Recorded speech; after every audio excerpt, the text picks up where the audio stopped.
Good morning. Welcome back to my channel. It's like about 4:45, maybe 5 o'clock by now. And we're going to do the clutch replacement. My 2015 Jeep Wrangler Unlimited. Let's get to it. Not sure how this video is going to turn out. So, yeah. I promised a video though. So let's get it done. I'm going to start by disconnecting the battery. It's just a good habit to get into.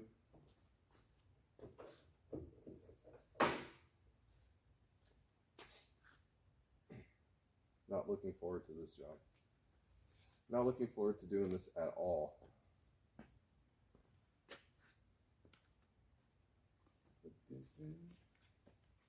Gotta protect my good old phalanges.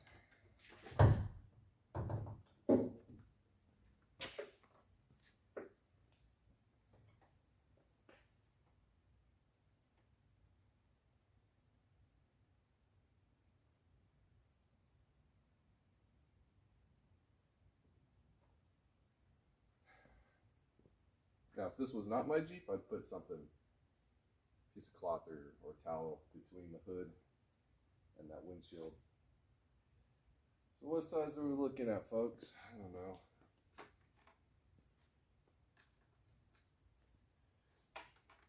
Close.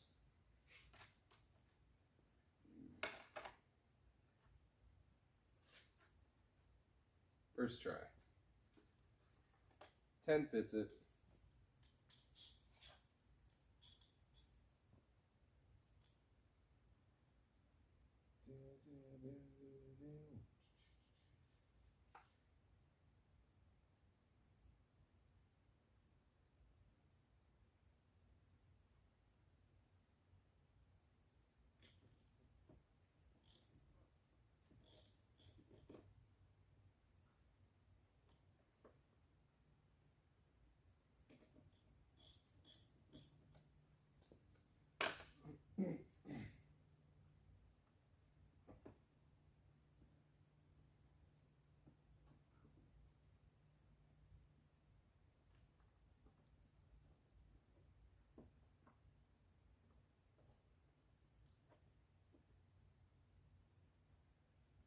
Tuck it in there. Let's take this off so I get a better view.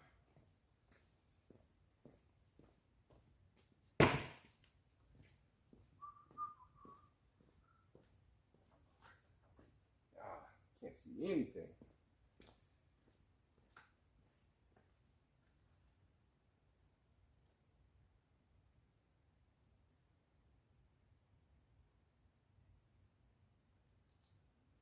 All right. First step done. Let's move on.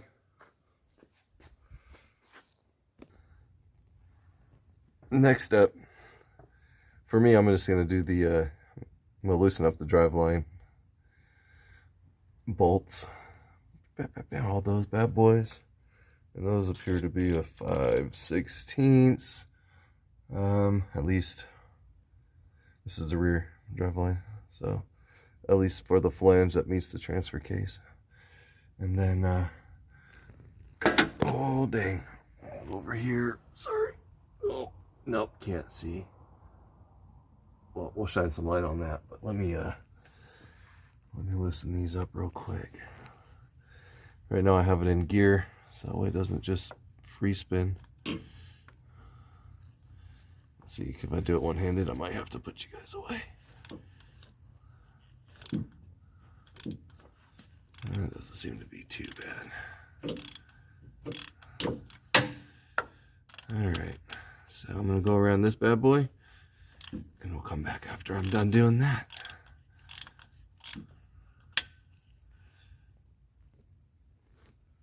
Alright. Focus. Alright, so I have these bad boys loose. Now I don't know if this will actually slip out without having to take these all the way back in, all these out. We're going to find out though, because each one of these has a little U shape piece of metal there. It kind of looks like it distributes the weight between these two fasteners. And so it pushes evenly when you tighten it down all the way around. I think it was 4 of them. Anyway, and yes, I did mark it.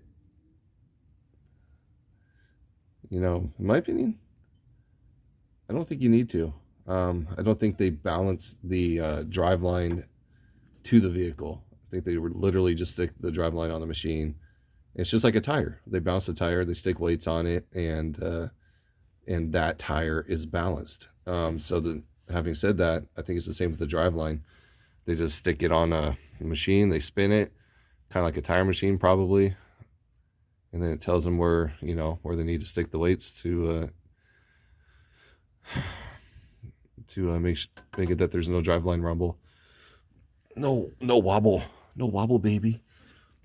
Okay, now I'm gonna go to the back. Is there something? Nice. Sorry.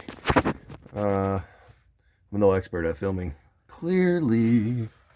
Alright, I'm gonna do the same to the driveline that mates up to the rear axle. We'll be back. Alright, so on the rear, all these are loose. Boom, boom, boom. I just took this one out. So see that U shape right there? That's a piece of metal I was talking about earlier. It goes between these two. Every single one has one. So what, 1, 2, 3, 4 of them in total. And I take back what I said. I'm going to take all the bolts out front and back and just put them off to the side. But before I do that, I'm going to loosen up the front driveline. Actually, I'm going to take the front driveline all the way out. So that's my next step. Okay, so looking around, see if I get this thing to focus. In order to get those, it looks easy to get to on the camera, but there's actually not a whole lot of room. So I'm going to take off this panel right here, this little guard, rock guard of sorts. So we're going to take that off. All right, took that plate off. These bad boys here, number 18. Let's go, boom, right there. Right there, where's my finger? Right here. And then right there. And I'll show you what it looks like out. Oh, God. Old man sounds, sorry. I'm not young anymore. All right, 1, 2, 3, 4. Yeah, there was a bunch of oil there because I had to do the engine oil cooler. The thing was leaking. So I'm going to put these with this. So we're not going to get confused to where those go. All right. So now we should have better access to our driveline. And we do. Fantastic. Boom. Yep. Okay. Now, what's stupid is, like, on the transfer case side, these are the 5/16. I don't know how I feel about this. Doesn't matter. Can't change it. I don't like it. What I do like are these ones right there. 4 of them. Bada bing, bada boom. Bam, bam, bam, bam. I'm all shaky. That's what happens when you had coffee and no food, I guess. And it's early. All right. So, stop shaking. Flipping. So, yeah. Anyway. Let's get to it. And like that, a baby drive shaft was born. See? It's not in there anymore. Oh, man, sounds again. Boom. There it is. So it goes to the front differential, front axle, whatever you want to call it. And then that goes to the transfer case. And again, keeping all of the fastening hardware together. And then on this side, you have to get a little rubber mallet and just rotate the drive line around and hit right here. I kind of hit on here too, rubber mallet. Make sure it's a rubber mallet. And just kind of hit around, spun it, and just kind of gave it shocks, kind of help loosen it up. All right, let's get the rear out. All right, so driveline disconnected and gone. Boom. All sorts of room. And again, let's I'll show you. Ooh. Getting too old for this working on the ground. There it is, what it looks like. And again, keeping all the hardware together. All right. So now that that's done, I'm going to come to the inside of the vehicle, and we're going to work on getting. I have to take off this knob, I have to take off that knob, and then we're gonna have to take off this boot and then center console. So let's get at it. Well, folks,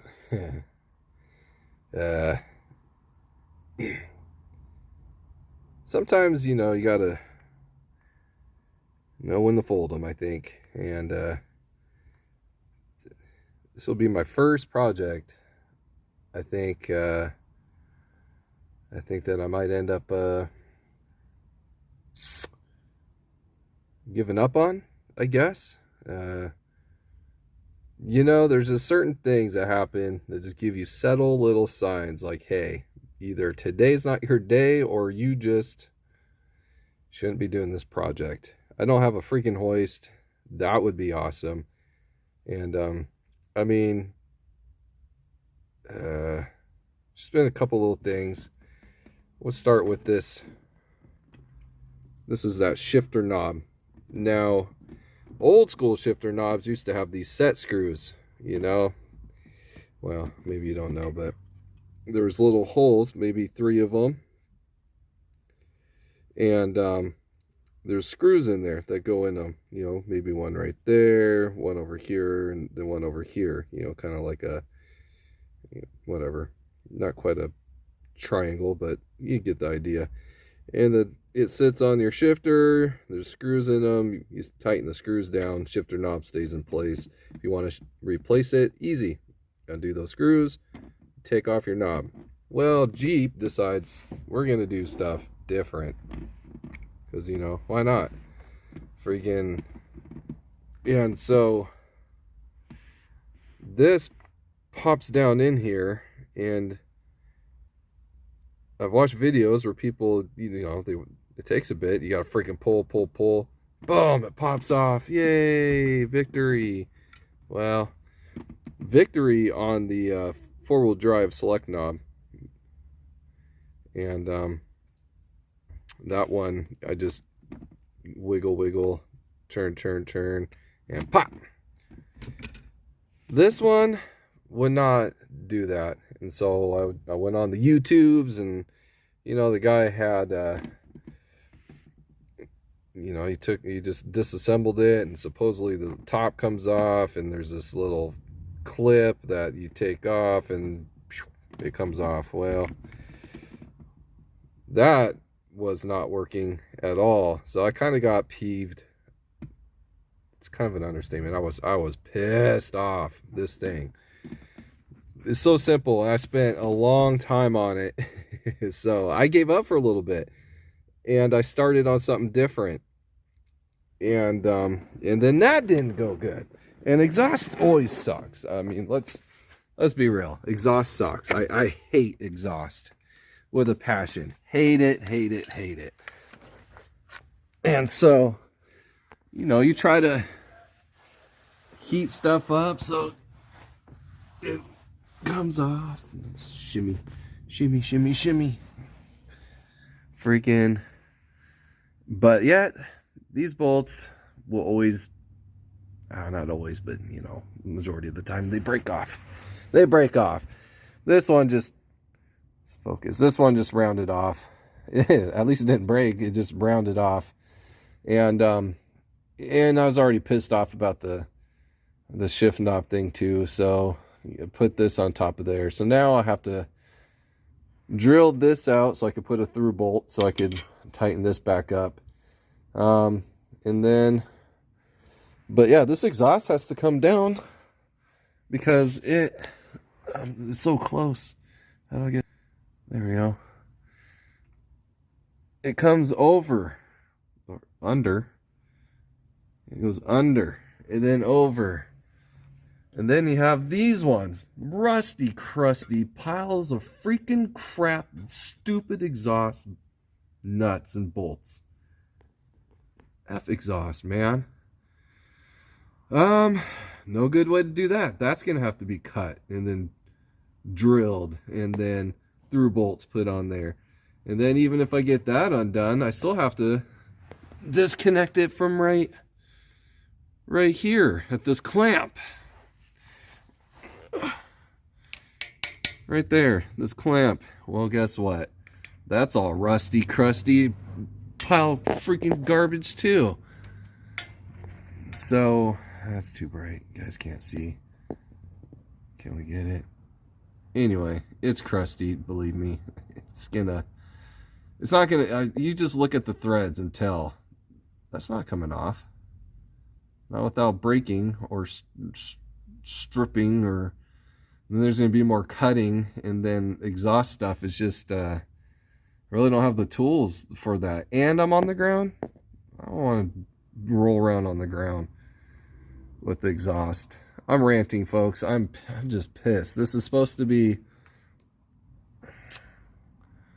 I mean, it's not easy, but I mean, it's not a hard job. It really isn't. You just have to get stuff out of the way and then, you know, unclip some stuff and then, you know, do some bell housing bolts over here.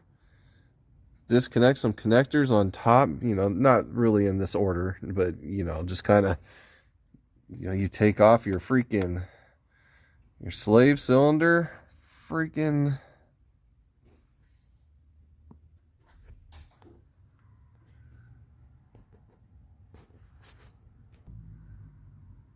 Anyway, someone came in. I had to pause it for a moment. I don't even know where I was. But anyway, so there's a time where you just have to look at some stuff and realize you've been defeated and you don't have the resources to do it or the manpower. You know, maybe if I had some help and motivation in a positive way, or maybe motivated to move forward and becomes a bad idea. Oh yeah, so I was saying the rest of it's really not too bad. You know, you just remove some cross members and freaking all that stuff. These bolts are not rusty, crusty, and they're right in your face, easy to get to. So, and then the bell housing bolts, the hardest ones are going to be up on top. Anyway, flipping, I don't know, guys. Yeah, I think I'm just going to call it quit. I mean, I'm going to drill this broken freaking bolt stud freaking thing out of here. I have to go get a drill bit, like one that's made from metal, not some Harbor Freight cheapo one. And then drill that out, put a through bolt on, and then I guess I'm just going to pay someone, you know. I wanted to save some money, but sometimes you just gotta swallow the pride, I guess. Anyway, I don't know. No, my buddy calls me. Maybe he'll convince me to move forward. Come take a look or something. Oh God. Yeah. Yeah. hang my head. Pisses me off. This would be the first job that I've tried to conquer, a Jeep job at that. That I just that I won't be successful on, and that's it makes me mad. Anyway, friggin' it was just coming along so bad right from the beginning. I started at 5 o'clock. What is it? It's like almost noon.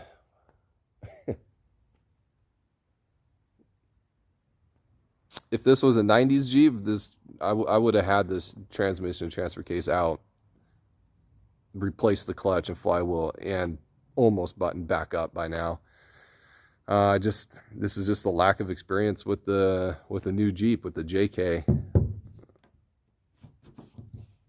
So, all right. Well, I probably will post this and admit failure and defeat, and I suck. So, thanks for watching.